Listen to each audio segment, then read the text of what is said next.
Júlia, nessa época toda que tu conviveste, já existia uma aproximação deles com o Malafaia ou isso é mais recente? Rapaz, você me fez uma pergunta muito importante. Vamos lá. Certo dia, eu sou um cara que fazia parte aqui de uma comunidade evangélica aqui da minha cidade, a maior que tem, que inclusive levei o pastor da minha igreja para a transição, só para você ter ideia do nível de influência que eu tinha, que por mais que... Carlos Bolsonaro, ele enlouquece quando eu digo isso. É inconteste a influência que eu tinha. O presidente da República, ele nomeia 50 pessoas, de acordo com a lei, de forma remunerada para a transição. 50. Eu nomeei 10%, amigo, eu nomeei 5. Entre eles, esse pastor da minha igreja, que é procurador federal, nomeei 2 advogados, a minha pessoa, enfim. E qual foi a pergunta que você me fez aí, só para eu... Do Malafaia. Pronto. Aí, resumindo, quando eu estou lá, já juntando essas coisas, chega Bolsonaro e faz, rapaz, eu estou chocado. Eu digo, com o quê? Ele disse, não, porque negócio de pastor, rapaz, eu sou um pé muito atrás. Eu digo, o que foi que teve? Porque eu tinha uma visão diferente do meu, que o meu depois também entrou no mesmo ano. Resumindo, Bolsonaro disse, Malafaia chegou para mim e ele tinha um pé atrás com o pastor. Bolsonaro não gosta de pastor. Ele não, quem está falando isso sou ele, não gosta. Aí ele chegou para mim e disse que o Malafaia disse, ei, quando a gente vencer, a gente vencer, como é que a gente vai dividir as carnes por leões? Aí Bolsonaro olhou para mim e disse, tu já pensasse uma coisa dessa?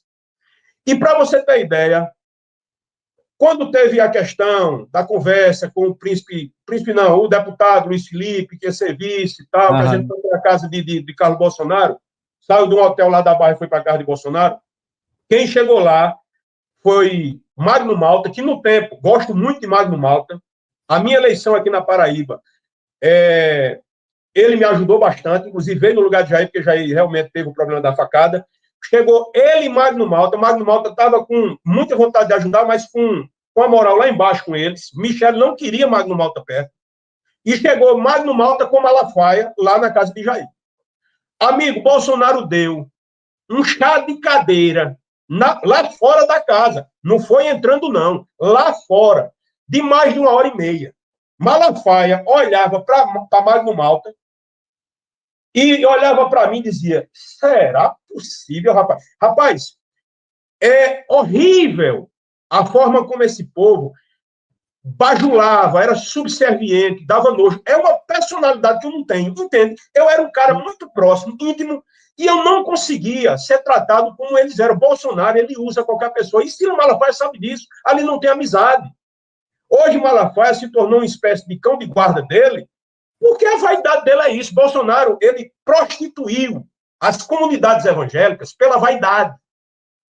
O dano que Bolsonaro gerou nas comunidades evangélicas é irreversível, amigo. Fez com que pastores expulsassem seus membros porque não concordavam com aquilo que era pregado nos púlpitos. Bolsonaro fez um dano irreversível nas famílias, na igreja. E Silas Malafaia, ele, na realidade, é uma pessoa que ele tem a utilidade dele para atacar adversários, mas ele nunca foi amigo e nunca teve a confiança de Jair. Você tira por uma fala de Ciro Nogueira, assim que houve aquela ruptura recentemente com os dois, Ciro Nogueira foi fiel ao que eu estou dizendo, detonou ele, chamou de criatura abjeta, disse que Bolsonaro era um erro estar com aquele cara. Essa é a realidade. Tanto é que eu disse, Bolsonaro, deixa eu te mostrar que nem todo pastor é feito ele. Porque quando Bolsonaro me mostrou isso, eu realmente assim, como eu estou te falando, eu tinha uma visão do evangélico, porque passei 35 anos dentro disso. Só que quando teve a questão da política, eu vi coisas, barbaridades. A exemplo desse papo de Silas Malafaia dizer, e aí, como é que vamos dividir a casa com leões? Bolsonaro me confidenciou isso.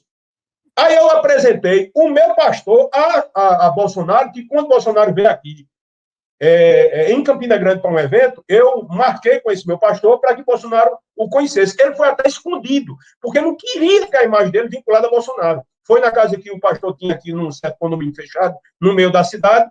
Quem estava com a gente, mas não foi para essa casa, era Thaís Oyama, que ela escreveu o livro A Tormenta, e a gente saiu até fugido de lá para ela não ver, né? E, resumindo, Bolsonaro recebeu depois na casa de Carlos Bolsonaro esse pastor, mais outros pastores, enfim. Depois entrou o pastor de Michele, para ver se tirava essa má impressão desses pastores, que são verdadeiros lobos. Essa aqui é a grande realidade. Agora, não tem amizade nenhuma. Ali não tem amizade nenhuma. Tá, eu quero te fazer uma última pergunta, depois a gente vai chamar aqui a Lindiane para ler os superchats. A pergunta que eu quero te fazer é o seguinte: então dá para dizer que Bolsonaro respeitava mais Olavo de Carvalho do que Malafaia? Não, Olavo de Carvalho, deixa eu lhe falar. Olavo de Carvalho só teve alguma ligação com Jair devido a Carlos Bolsonaro, que era discípulo assim, de Olavo de Carvalho, se brincar. Veja só, eu não acredito que Carlos Bolsonaro e Eduardo sejam mais fiéis, se bem que eu não acredito nisso, a Deus do que a Olavo de Carvalho, porque o mentor de Carlos Bolsonaro e Eduardo era Olavo de Carvalho. Só que Jair não gostava.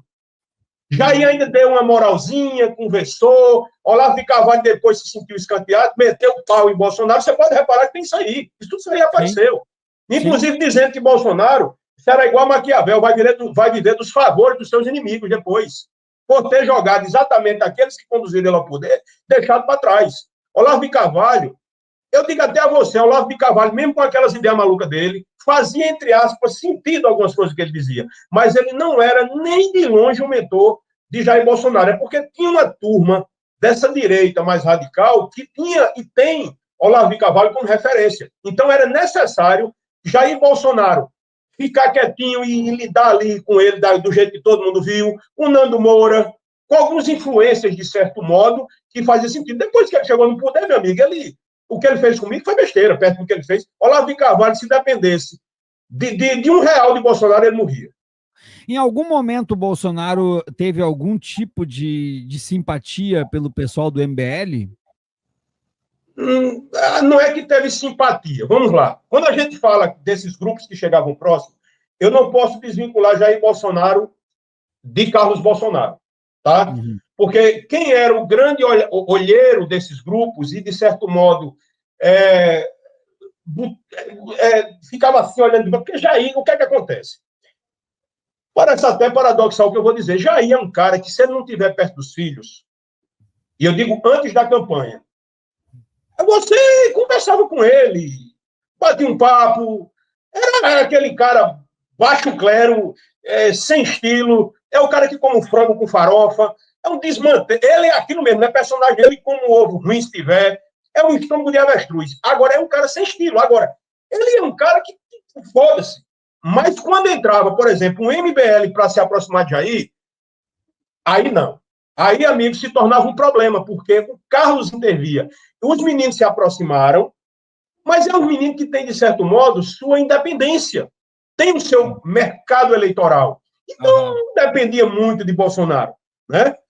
Então, assim, se aproximaram, tiveram na casa de Bolsonaro algumas vezes, mas os meninos aqui para nós são muito inteligentes, ok? Senão não estavam, não estavam. Eles são muito perspicazes. E viram que ali não dava para eles muito tempo, porque eles têm, na realidade, uma visão de poder, eles dão mais valor a poder do que dinheiro, a verdade é que vale mais poder do que dinheiro, mas o Carlos Bolsonaro era a peça. Quem gerou as animosidades no meio daquilo ali foi o Carlos Bolsonaro. Na realidade, quem afirma aqui é quem sabe o que está dizendo. O grande responsável por todas as inimizades, erros, inclusive aquela loucura da pandemia, foi Carlos Bolsonaro, que botava coisa na cabeça do pai, e ali é uma extensão deles. Olha, nem ali, irmão, não vive um sem o outro. Ali é uma simbiose.